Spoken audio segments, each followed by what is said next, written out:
Welcome, ladies and gentlemen, and everyone that can hear the sound of my voice. This week's edition of the Penny and Uninformed podcast, brought to you by us. How are you guys? I'm doing all right. Yeah, can't complain. Got it going. All is as well as it can be.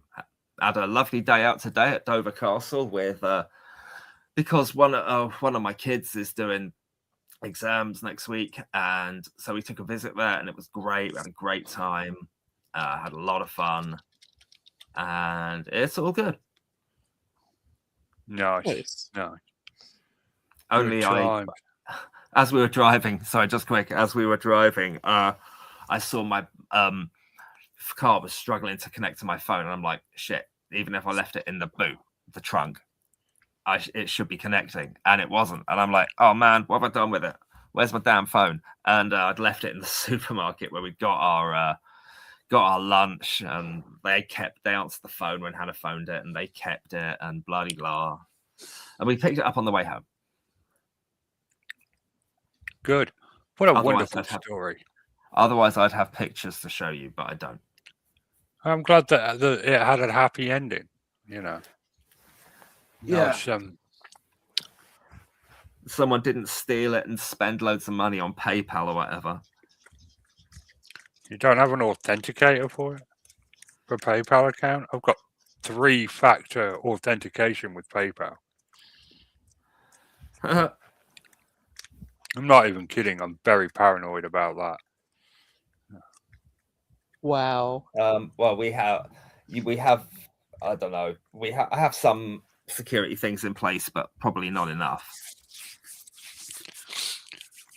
Well, you know, contactless cards or whatever it's called, where you just wave them at the thing. We were at a Costa earlier, and my brother took his card out of his wallet, didn't go anywhere near the machine. The machine registered it, and the payment went through. Like, and he was just getting it out of his wallet. So yeah, you're damn right. I've got 3-factor authentication on. Can't blame you. Call me paranoid all you want. So I've got some more Hunt Showdown for you. I have improved a little bit, not much, but I'm getting there. I also bought Nikki the game, and she tried playing it last week. She's too sick at the moment. And Nikki likes it. I do. I'll hopefully play again. Maybe next show, we'll have footage of the both of us playing together. You mentioned playing Turtles yesterday, and I immediately was like, I'm surprised you didn't want to play Hunt. Oh, that was because I just come off a sesh with Bear. And Bear's a lot better at the game than I am, so we play in big boy lobbies. And by the time we finish playing that, I don't want to play for a little while. Gotcha. I mean, we did really well. We won both games we played. Nice. But still, you know, it's harrowing in those lobbies. I just don't have the reflexes I used to. I'm old. Yeah. So, what else? Let's see. EastEnders has been a bit iffy last couple of weeks. 2 weeks ago, we had the absolute heart-wrenching death of Nigel that wrecked me in ways I can't even begin to describe. Yeah, I mean, I haven't been watching it for as long as you, and that really upset me as well. Like, and I knew it was going to wreck me. Well, Nigel was in EastEnders before I left for America. That's how long ago that is. Yeah. Before we even knew each other. BNE, before the Nikki era. Do you know what? I don't actually know how you guys met. Or is that some massive secret? It's not a massive Seriously enough, my ex-wife introduced us. Oh. I used to write with his ex-wife, and she was like, oh, you need to meet Richard. And, you know, we just immediately hit it off and became best friends. That was it was like 20 years ago. Yeah, almost. Yeah, I reckon about 20 years. Yeah, I would say around 2006 96. So yeah, 20 years. Yeah, 20 years ago, we were hanging out on the old MSN chat forums. Don't know if Yeah. any of you remember those good times, Yeah. And message boards. and message boards. It was like Facebook, only without pictures of kids that you don't care about. Yeah. Fun Okay. times. I see. Well, we Nikki, I met you first, and I met you, Richard, through Nikki. Yeah. It's it's quite funny. Our early interactions, Richard, were quite funny. But what happened was we were just in this Facebook group called Ask Anything, and a couple of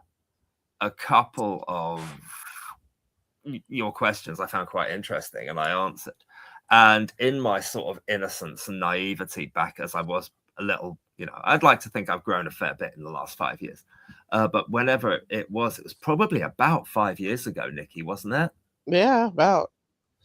It's probably about that. I could probably pin it down more accurately given time, but 4 or 5 years ago, I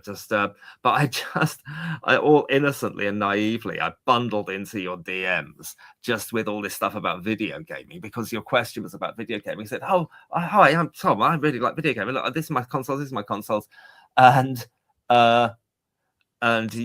you probably thought I was playing a long game, schlong game, and because that's what 99% of random internet weirdos like me are also like, which I am not like, which is a drooling pervert."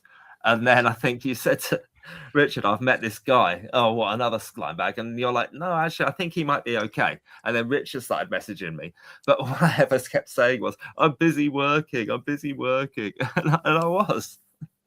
But eventually, I just about managed to. I don't think I've ever thought of you as a slime bag. No, Nikki wanted me to talk to you because we're both British. She thought we'd have stuff in common. Like, she's got a bunch of friends that she goes out of her way not to introduce to me.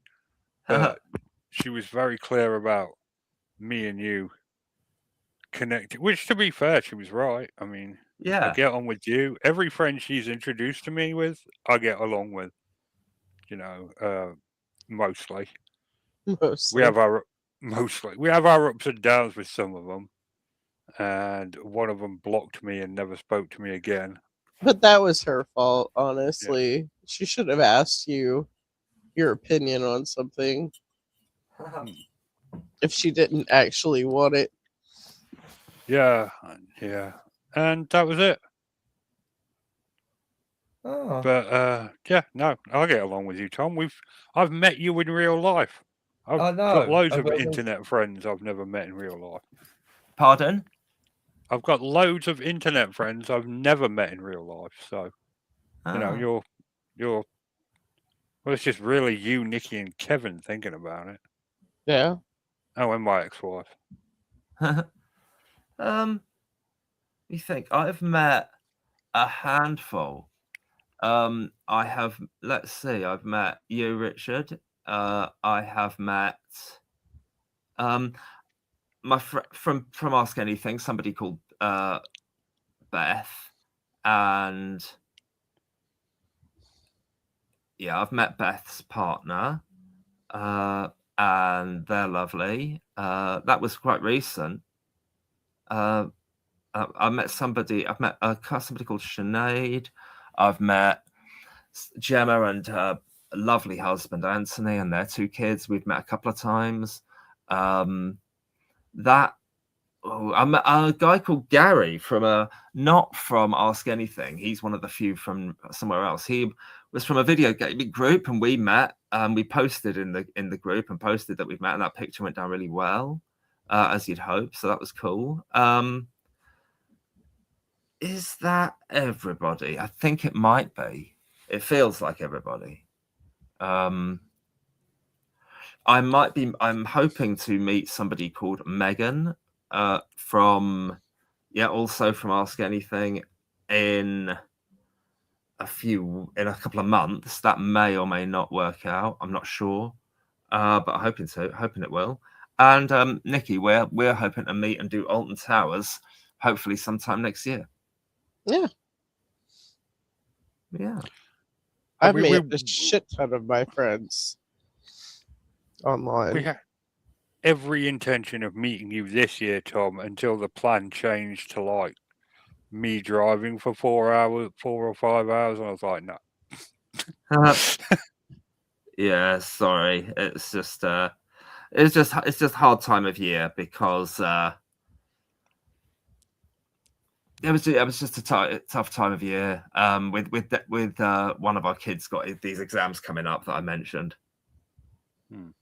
You know, as in the reason why we went to Dover Castle today. No problem. Yeah, but we will. There's plenty of life ahead of us. Game on, bring it on. Yeah. So, Richard, you had some things to talk about from the news, did you not? I got some news stories. Yeah. Hold on. I was just. Let me just. There we go. So we have an update on a story we talked about last year. The trio that pulled off those hilarious insurance scams in bear costumes have been sentenced to 180 days in prison each. Wow. Hold on a minute. I'll see if can I full screen this? I can. Here we go. So look, the door just opens because bears can do that. You can see it's just a dude. In a minute, look, you can see his hand. Yeah. Okay. What on earth? What was this all about? Well, basically, 3 people were hired to destroy people's cars for insurance money, and they decided to do it dressed as bears. Beautiful. Oh dear. See, that one's a little better than the first one because he doesn't put his hand into shot, but it's still painfully aware that it's a fucking costume. Yeah, it's bad. Dear. Like, if you're going to try this shit, you need to get high quality costumes. Yeah. Ideally, you want a trained bear, really. Finding out with a trained bear. People, you can train some bears, can't you? I know there are people that have trained bears. Now, that's not to say that they won't also eat your face off if they want to, but they are trained. Like they use them in movies and stuff. This is the so-called damage. Wow. It's really, really bad. So, yeah, we've got that update. Here we go. 3 people have been jailed for insurance fraud after claiming their cars were damaged by a bear, only for the assailant to be somebody dressed in a bear costume. The trio used a bear suit to stage the fake attacks inside a Rolls-Royce and 2 Mercedes in an effort to get their paws, good use of paws there, Nice. on £111,000 in insurance payouts. Home surveillance footage submitted to an insurance company shows the so-called bear entering and damaging a 2010 Rolls-Royce Ghost while it was parked near Lake Arrowhead, northeast of LA. Investigators later found 2 additional fraudulent claims submitted by separate insurance companies involving different vehicles on the same date and in the same location. Well, you see, that's actually smart. A rogue bear attacking on the same night. You know, that one makes a little bit more of sense. As long as it wasn't literally in the same place at the same time. Images released by the California Insurance Department show minor scratches on the car doors and seats that were intended to pass for claw marks. Here's the bear costume. Oh, I was going to say, did they find the costumes? That's beautiful. That is particularly terrible. Everyone is so creative. The department has called the investigation Operation Bear Claw. Brilliant. Nice. They all pleaded no contest. I don't like no contest as a plea. I don't think it should be allowed. What does it mean? Doesn't it mean guilty? No, it means you're not saying, you're saying the state's got enough evidence to prosecute you, but you're not conceding guilt. Which, no, I'm sorry, no. I mean, for minor stuff like insurance fraud, yeah, okay, but when they try and plead no contest to like murders and stuff, no, I'm not a fan of that. I don't even. What's the okay? Let's zoom in on this a bit. What exactly is the point of it? How is it different to pleading guilty?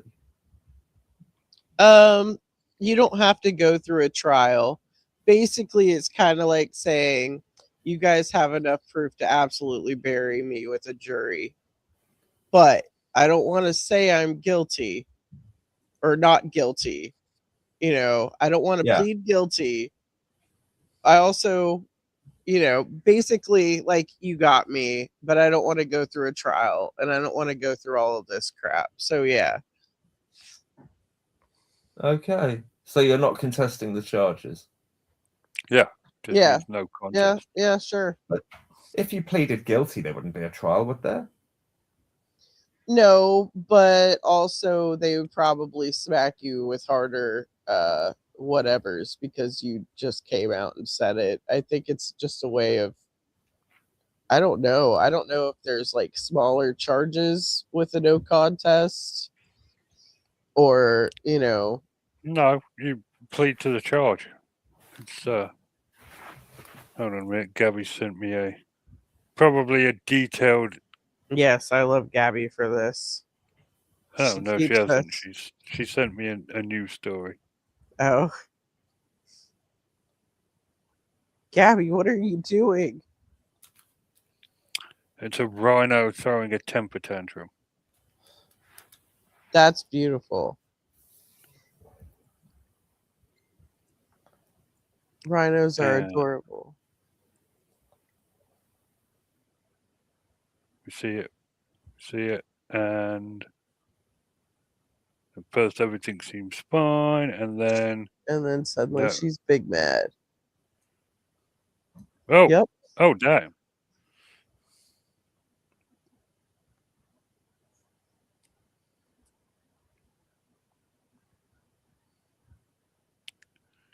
Okay, seriously, she's in a mood. Mad. Yeah. Just woke up from a nap. Yeah, right. No. Somewhere else. She's been stuck in that little crate for like hours on a bumpy road, unable to move, probably super uncomfortable. She's like, Nikki gets like this if you wake her up from a nap as well. Yeah, me too. Yeah. Start punching things. Like the wall. You just have to call me Kyle for the first hour. Oh, blimey. Good stuff.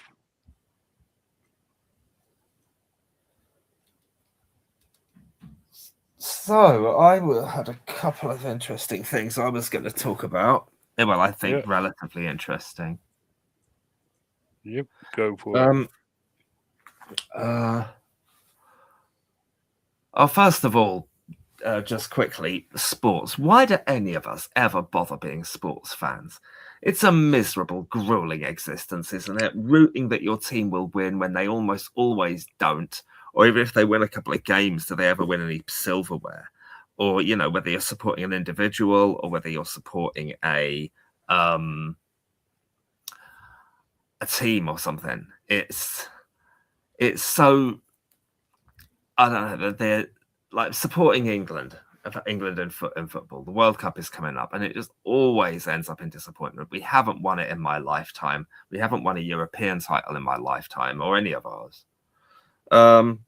And we won. The women's team won the European Championship. Oh, damn! Talk about my everyday sexism, Nikki. You need to kick my ass for that. I will. Yeah, It does annoy me, like, because you see it on podcasts and stuff. The fucking chauvinistic pigmen go, "Well, it's not real football, is it?" It's like they're training, they're athletes, they're going up against other athletes. How is it not real football? They won the Correct. European trophy twice. Twice. Yeah, It's not coming home. It came home twice. Yeah, I call myself out on that big time. I was talking about the men's team. but I Really, totally it's a forgot. huge trigger for me, Tom. I'm sorry. I know Yeah, you didn't no. mean to. But it's a well, what massive you won't trigger do for is, me. but what you won't do is find myself defending myself. I apologize. That right there is a complete example of society's ingrained sexism, for which I apologize and take due note, big time. I sincerely apologize, and I mean it. Humble pie from me, defo, and deserved. Okay. A no contest plea or nolo contendere is a legal plea in criminal cases where the defendant accepts conviction and punishment without formally admitting guilt. While it results in permanent criminal records similar to a guilty plea, its primary advantage is that it cannot be used against the defendant as an admission of fault in civil lawsuits. Right. So they get out of being sued. Thank you, Gabby. Aha! Yay. Yeah, in that case, definitely it needs to go. Oh, right. Okay. I knew there'd be something. I knew there'd be something behind it. Yeah. Mm. So what was the Oh, the point other in- thing. in talking about sports teams? Yeah. Well, sorry. The other thing. To be honest, I just was waiting for our kid is making a pot noodle next door in the kitchen, and I wanted him to finish that up. What flavor? I don't know. I don't know what flavor he's made. It might not even be a pot noodle. It might be just a packet of super noodles or instant noodles of some other vague description. I'm not sure. I'm not sure of the brand. Is it the might good be, kid or the bad kid? bad one. Good one would be a bit dangerous with boiling water. The bad one, if he's the bad kid, he's probably having beef and tomato, the weirdo. The beef. Oh, that reminds me of something else I can talk to you about. I was waiting for Tom to be like, beef and tomato is my favorite. It's not my favorite. My favorite is doner kebab. I love the doner kebab pot noodle. I think, Richard, didn't you try it and hate it? I don't think I've ever tried a doner kebab flavored pot noodle. Oh yeah, I think they're great. I think they're really nice. You can't eat those. It has a vegan label on it. It does. It's just So I could eat one. There's no beef in it at all. There's no meat. Nikki, why do you not eat meat or something? I can't eat lamb. Okay. Well, yes, you could because there's no meat in it whatsoever. It's completely vegan. Nice. The doner kebab pot noodle. I really like it. I think it genuinely tastes of doner kebabs. And it is, it's got a big vegan label on it. Now, Richard, today we were in the Dover Castle Cafe, and I said, "Can I have 2 oat milk lattes, please?" And then she made them, and then we're drinking them, and then she comes over and she goes, "Sorry, do you have an allergen to milk?" And then we both went, "No." And she went, "Oh, phew, I accidentally used normal milk, not oat milk." And I said, "Oh," and I think Hannah said, "Well, Tom's vegan." And she went, "Oh, okay, so I'll go make you a new one. I won't charge you." What? Brilliant. I won't charge you for the mistake that I made. That was so funny. If I'd have been quicker witted, I would have replied with, "Oh, that's cool. I won't sue you either." Because I had already drunk some of it. And if I were to be a real vegan fast food, I'd have gone right on my heart. I know people who would have gone nuts at that point. Not many, but I certainly know one who would have done that in the past. Someone who would have absolutely lost that. I think they would have lost their shit in that situation. and would have like been melodramatically coughing up everywhere and things like that. Maybe not sticking her fingers down her throat, but not far short. Yeah, but no, I didn't make a fuss. It's not the Just end of the world, cried is it? silently in the bedroom later on that night. You get in trouble with the vegan police. Mm. No, that was just quite funny the way she said that. Okay, so I was going to talk about something I don't know how much I've talked about in the time I've been doing the podcast, and that is the big old subject of religion. Why do you want to talk about religion? Just only a little bit. Just this, because okay, I'm long story short, I grew up as a Christian. When I was a late teenager, I was a fanatical Christian. I was completely sincere about it in a way in which was quite psychologically unhealthy, and I became very sorry. This game's a bit compelling, brutal, but looks fabulous. What is it again? The game? This is called Hunt Showdown, and it's about to get interesting. I'm trying to counter the bounty team. I'm not going to win, but I'm not going to lose either. So, watch this space. Yeah. So then I eventually, having chucked out half my record collection was worth a lot to me. Worth a lot of money, and more so very, very valuable to me. Chucked away like my entire Nine Inch Nails back catalogue, that kind of thing. Aww. Yeah, I had them all on vinyl. Tons of them anyway on vinyl. A couple of CDs, but Downward Spiral, Pretty Hate Machine, Fixed, Broken, loads of singles from them. All in, I'd really looked after them. All Motorhead's entire back catalogue, Iron Maiden, loads and loads of shit. Wow. Yeah. It was all. I went through a pretty traumatic time. Now, and all kinds of things. I had a girlfriend for 10 months, and we were so celibate. I didn't even see or touch her boobs once in 10 months. I mean, I know women that are funny about that won't ever let their boyfriends see them in states of undress for at least a year. So that's not that out of the pocket. Well, it was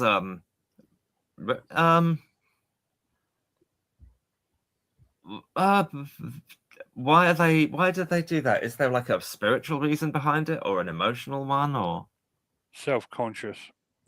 Right. Or a trauma response.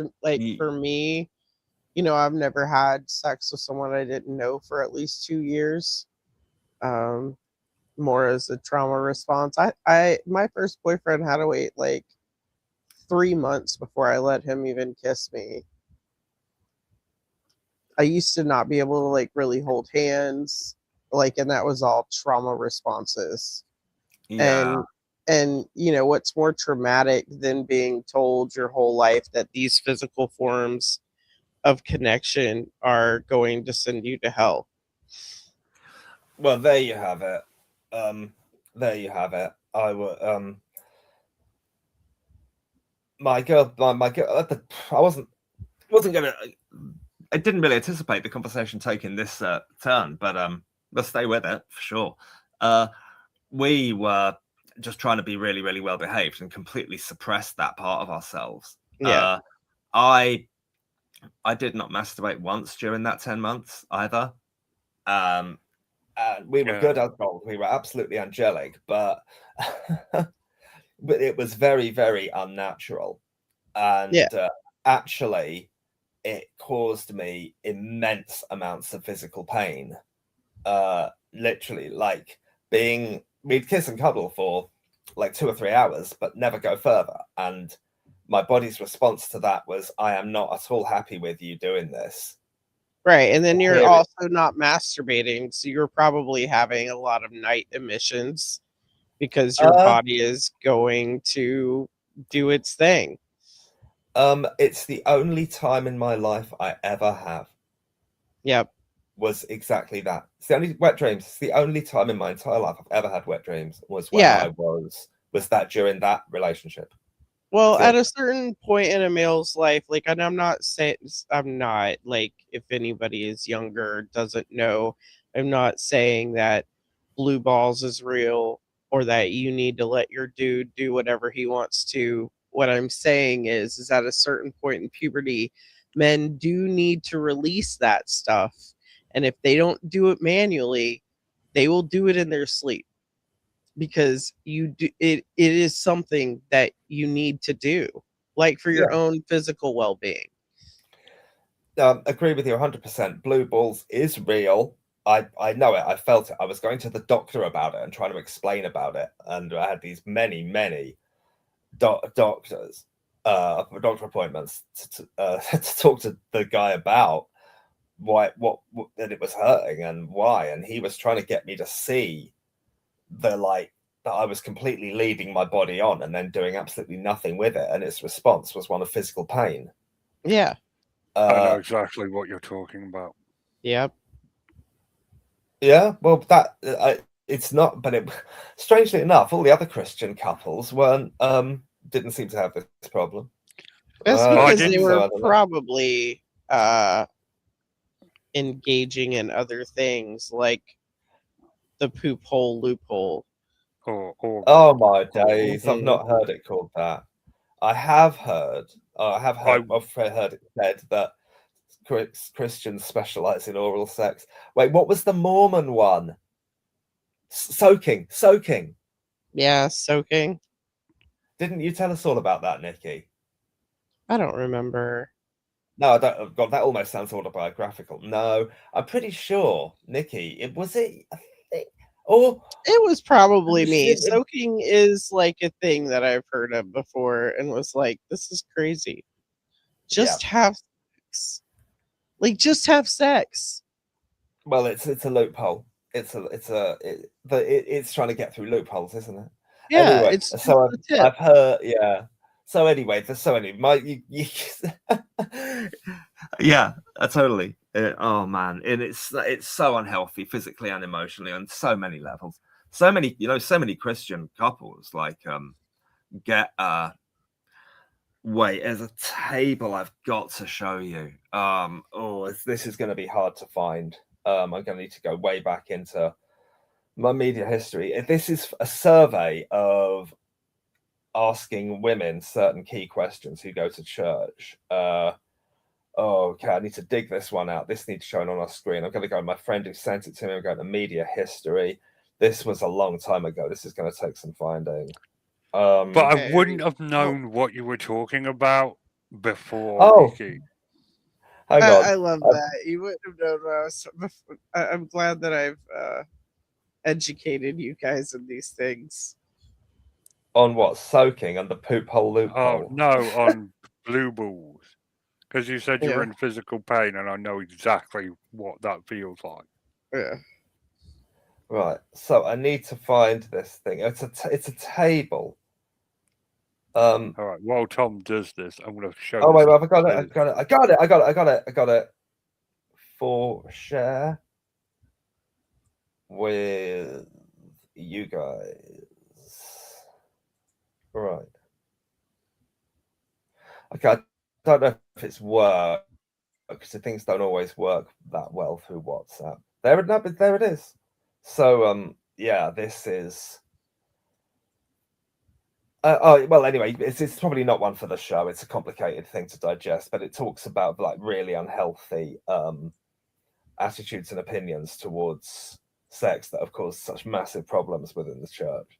Have we already seen this? Yeah, I think so. Yes, it rings a bell. I think we saw it when you got it. Well, yeah. But so there it is. That's fascinating. I mean, let's look at let's look at the bottom line. A wife is obligated to give her husband sex when he wants it. Now, this is where blue balls is bullshit. No, it is not give you an excuse for anything. Agreed before marriage. I mean, because here's the thing. Go masturbate. Yeah. Yep. I mean, it's not even necessarily like a downgrade from actual sex. It's an alternative experience, one that husband and wife should. It's the positive. It's masturbation is not something wrong or dirty. I don't think. I think it's something positive, and I think it's something that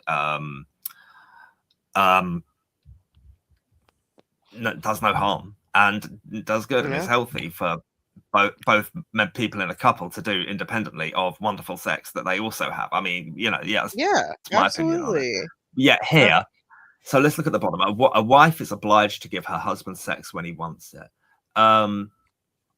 and 39% of women, Christian women, surveyed agreed with that before they were married, and 21 agree with it currently. So at least that number's going down. And I don't know the time difference between the first two columns and the last two columns, but 43% of women feel that message was taught by the church, Christian media, and or family before they got married. Yeah, absolutely. Yes. I mean, as someone who grew up in that kind of household, I mean, that's 100%. Yeah. So there you go. So, right. Not healthy. So, is it okay if I sort of move on with my own timeline that I was kind of trying to say? Is that okay? Do you want me to get rid of this? Yeah, well, I think we're good. We can go back to your stuff. All right. Okay. So, I don't know if you guys noticed earlier in the clip, I took some pot shots at some dude and he's ducked behind that rock over there. He's about to do something really stupid, and I'm going to capitalize on it. Okay. So he's launched a beetle. Let's watch this for a bit. A beetle is like a scouting thing in Hunt Showdown. You can use it to scout the area, but you're totally vulnerable to attack if you use it. And I know exactly where he is and where the beetles come from. So here it comes. I was so happy with this. There he is, the dumbass. Nice. That's nice. All right, Tom. Tom, talk. Sorry. That was beautiful. I would have laughed so hard. So, right. Where was I? Okay, so I jacked it all in, and I thought it was all bullshit. I wrote a couple of songs about it, which are on my album called Burning Sun is definitely one of them. And about like my sort of pretty brutal severance from it wasn't easy to get out of that, having brainwashed and indoctrinated. It's about undoing brainwashing, that song, Burning Sun. I'd be my own harshest critic if I thought I'd written words that were a bit tacky or corny or rubbish, but actually I think the lyrics to that song have in my mind, they've stood the test of time pretty well. And I think they tell the story quite very clearly and quite dramatically, but it was dramatic. It was a lot of very strong emotions. You feel things very strong when you're in your late teens and early 20s. So then what made it really interesting was in about 2012-13 when Hannah started going back to church and Hannah found God, and I found myself going back to church, but just as to take Reese to Sunday school and to take him to kids youth and that kind of thing. So that's what I was doing, and over time I found myself mellowing, but not at all like acquiescing back into it myself. I just found myself finding an awful lot of peace in a sort of middle ground where saying, well, a lot of these people, they really look out for each other. They really look after each other. A lot of people get plenty of peace from this. And if they do, who am I to argue? And so I just very much live and let live and very chilled out about it. But then a few weeks ago, maybe a month ago, I ended up having a conversation with somebody called Ali, who just started a chit chat at a birthday, someone's 40th birthday party, someone from the church. And I was perfectly happy to have a heavy conversation at a birthday party. You don't have to just talk about the weather and shit. And I said, you know, the thing is, I still have a slight vulnerability of being drawn back into it, possibly not through any decision, not because I want to, not because I think it's a good idea, but just through like kind of the shadow of the brainwashing, just the thought that, you know, I'm somehow destined to go back into, you know, buying into the Christian narrative in a like a being hypnotized, like a cobra being hypnotized, that, you know, I sometimes feel this pull on the heartstrings. And it's not a healthy thing, and it doesn't come from a good place. But you know, when people just sort of, I put it this way, a guy called Steve recently posted in the church WhatsApp group. He's a husband of the person whose 40th birthday it was that I mentioned, and Steve said, "I've decided to become a follower of the way," and everyone's like, "Yay, praise God, welcome aboard, brother, yeah." And I sort of feel the pull of that narrative sometimes. You know, oh, here comes our lost sheep returning to the flock. The prodigal son has come home, blah, blah, blah, blah. And interestingly, Ali could straight away sense that this was not coming from a good place. And she said, don't get up and do that. Don't just get up one day and stand up in the front of church because you think you should. Because I said, it's the people pleaser in me. It's because I know it's what everyone around me is waiting for and wants. Even if they don't say it, I've been a Christian. I know what it's like. You want everyone to join in, and someone who's in your face and in your church week after week after week, they'll be thinking, how and why not? And when God is so wonderful to them in their way. Now, I talked this through with a couple of friends, and I wanted to compose my thoughts. Now, how familiar are you guys with an idea that I've only encountered very recently? Pardon me, burping on my beautiful beer. Wow. a psychological, because from the ridiculous to the sublime. How familiar are either of you with the psychological idea of cognitive dissonance? I know what that is. Very familiar. We spoke about it on the show a few times. Oh, great. Yeah. Well, my crude understanding of it, it's the confusion caused when you're trying to believe two opposite things at the same time. Yeah, when a long-held belief is being proven to not be so. Yes, and the confusion and the trauma and the load that takes. Mm-hmm. Yeah, agreed. Yeah, there's a lot of responses to it, but yes, agreed.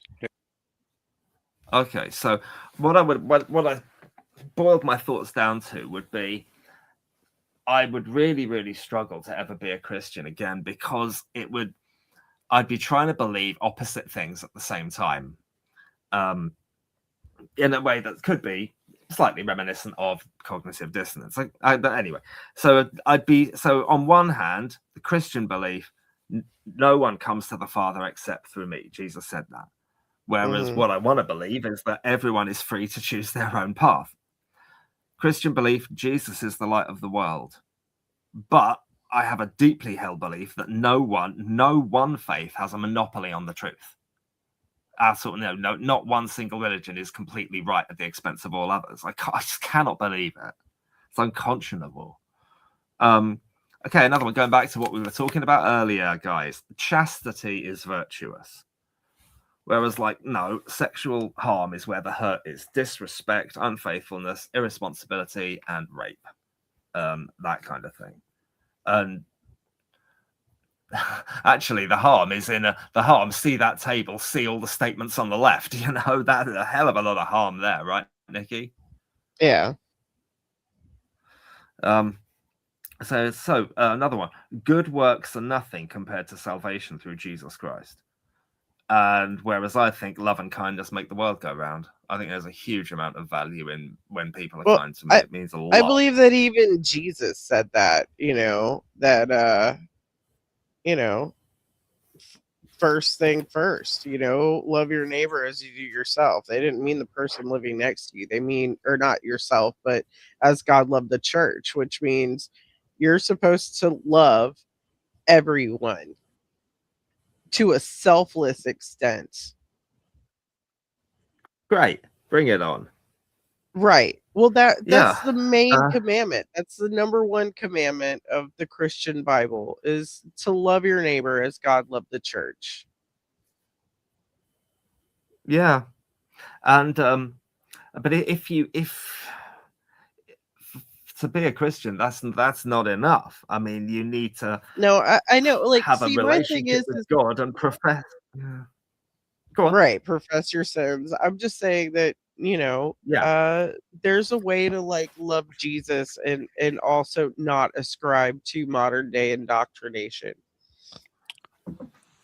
Well, if you believe that Jesus existed, but there's a way to do both, or to have your. My thing is I believe that faith is such a personal thing, and I feel like even if you love your Bible and your Bible and God and you have a relationship, all of that stuff, I still don't think that a church full of people is going to bring you closer to God. It's a very personal thing, faith. So I don't know. I've become, I don't know if skeptical of most authorities telling me what to believe in God. Including pastors. I know way too many really shady pastors, and what they're preaching on Sundays is what their own issue is. But yeah, I mean, I don't know. I feel it's such a personal thing. But it's also. So what do you actually believe, Nikki? I have a very weird belief system, more spiritual than religious, and not in like I'm a woo personality. I've spiritually cleaned houses before. I believe in demons and stuff like that. I believe that the King James version of the Bible that everybody ascribes to has been horribly edited and changed for King James's purpose, who, by the way, was not a good godly man. So I feel like there's a lot of scriptures that people just misinterpret to mean something. Like I don't want to go into that. That's way too political. Anyway, I believe that there's a lot of problems with the King James Version Bible, and that if you're not willing to go into the Greek and the Hebrew root words and what they mean and what the original was before some man got a hold of it, then you're probably believing the wrong thing. And your spirit should be able to tell you like what is the proper thing. Like, we all have that gut. Listen to it. Yeah.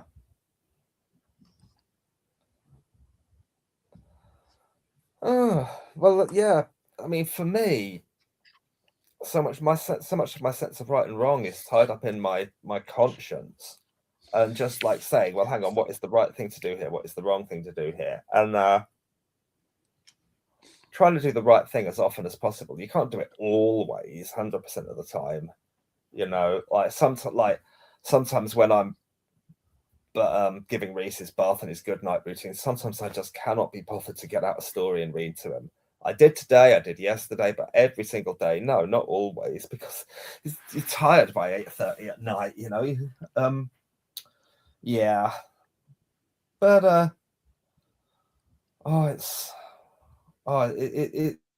it's funny. I wonder if I will ever need that list. I don't know.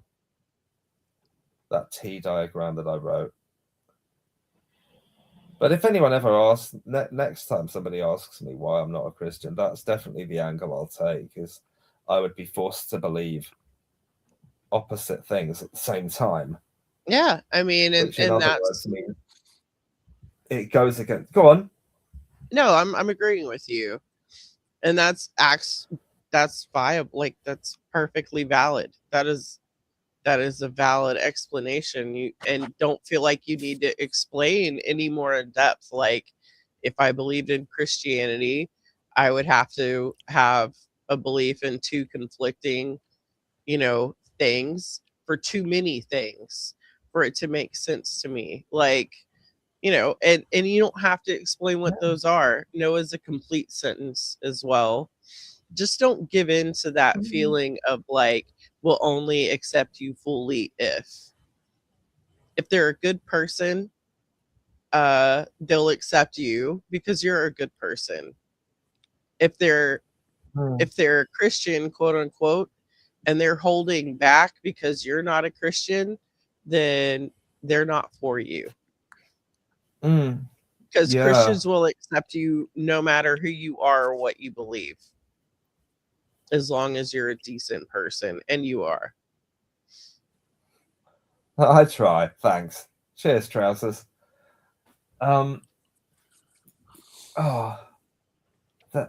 There was. You've caused me to want to add something to my table. And it's an interesting bottom line.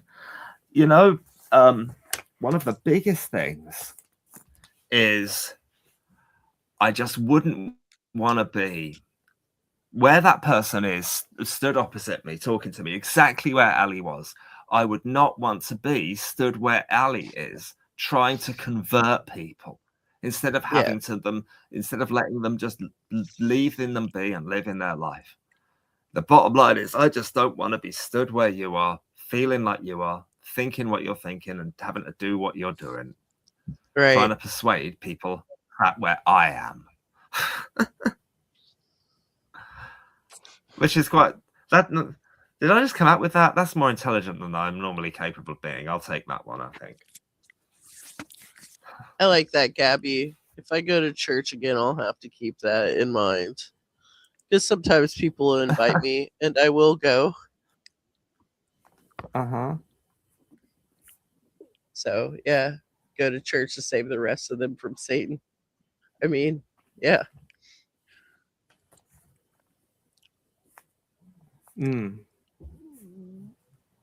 Yeah, I mean, Richard's known me since I've had those days of being a Christian. Like, I went through that too. Richard, I'm sure, remembers. It's not always a fun place. When everything you feel. I've been what?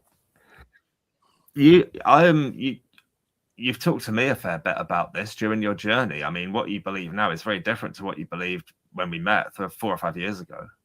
Yeah, it's very odd to me that I feel like my 12-year-old self understood the universe and spirituality better than I did through most of my adulthood. But now that I went back to that, I feel a lot more peaceful with myself. And that's very important. Like, we have one life to live. And if you are living a life that makes you feel bad all the time, that's not the life that you were meant to live. Yep. I mean, a couple of my thank you, Nikki. You really agree with a couple of my more broad-minded Christian friends who say the church is not helping you get close to God, Tom. No. Yeah. Wow. I mean, I almost think I so much of it I just took too seriously. We're often given the message that you're not taking it seriously enough. I think I took stuff too seriously. Yeah. Yeah. Richard had another story. Oh, go on. We had gone wrong, so our clothes still. Okay. Sorry. It's okay. I'll never forgive you, but whatever. It wasn't that good anyway. It was top 10 things British people do that are superstitious. Oh, nice. We'll have to save that for next time for sure. Put it away. Okay. Oh, it's one of my favorite documentaries I ever saw were the most embarrassing things about the 1980s. It was brilliant. It was absolutely brilliant. And some of them you'd completely forgotten, and then when you remember, you laugh your head off. Like one of them was British attempts at breakdancing. They were truly, truly pitiful. Everyone in the playground thought they could do it. We couldn't do a damn thing. It was I love you guys very much. That's how I feel about you guys when you try to rap. He's not a fan of British rapping. I'm not. I think that American rap kicks y'all's ass every time, and British rap is like, aw, that's cute. You know, Nikki. like it reminds me of some Kids Bop shit. Like, feel free to send me if anybody has some real good that isn't Ren. I know who Ren is. Anybody that has some good rappers that aren't Ren, that are British, that don't sound like pop or something my 12-year-old niece would listen to, then please send it to me. Okay, Nikki, do you it's not quite rap, but have you ever heard of a British TV show called People Just Do Nothing? No. I swear to God, you'd love it. Oh, I really think you would. Okay, it's about these two people that lead a group of like 4 or 5 people in London, in their 20s, completely aimless and pointless in life, and they run a pirate radio station from a flat in the middle of London. They think it's a massive delusion of grandeur, and all the humor hinges on this. It hinges on them thinking they are so much bigger and so much more important than they really are, when they could not be more insignificant if they tried. They think they are gods. It is the funniest damn thing. It's brilliant. And one of them tries to rap. He's the MC, MC Grinder, and he is one of those genius comedy creations like Arnold Rimmer or Alan Partridge, or Edmund Blackadder or something. He is just Richard, not you, Richard Allen, Rick Mail in Bottom. I would prefer you not to mention Alan Partridge and Edmund Blackadder in the same breath. Why? One is funny, one is not. Yeah, pretty much exactly that. Well, okay, or say Patricia Routledge, the late great Patricia Routledge, and Hyacinth Bucket. Yeah. I mean, that was a character. That was a genius character, don't you think? Well, that worked because we all know someone like that.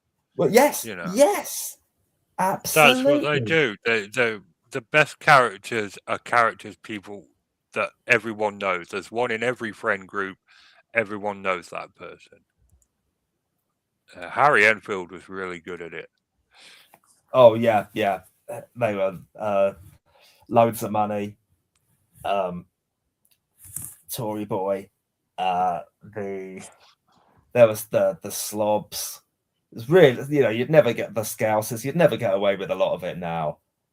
Oh, the awkward dad, or the Kevin and Perry. The parents, some of Kevin and Perry is just so side-splittingly funny. None more so than when Perry discovers Oasis. That's one of the funniest. I think that's a British comedy classic moment. But anyway, People Just Do Nothing. Nikki, are you around after the show, or have you got to go straight away? Because I'd love to stream a little bit of People Just Do Nothing and have us watch it. It depends on Richard. I don't know what he's doing after the show. If he's I'll go to bed after this. Okay, then yeah, I got time. Okay, we'll do a little bit of that. Sweet. Do a little bit of MC Grinder. See if my absolutely terrible Chromebook can cope with all of this, and I'm telling you now it can't, but we'll give it a try. Okay. Alrighty, well, that'll wrap us up for this week. We will return next week, despite the hopes of many. It's good night from me, and it's good night from them. Good night, everyone. Good night. Good night, wonderfuls.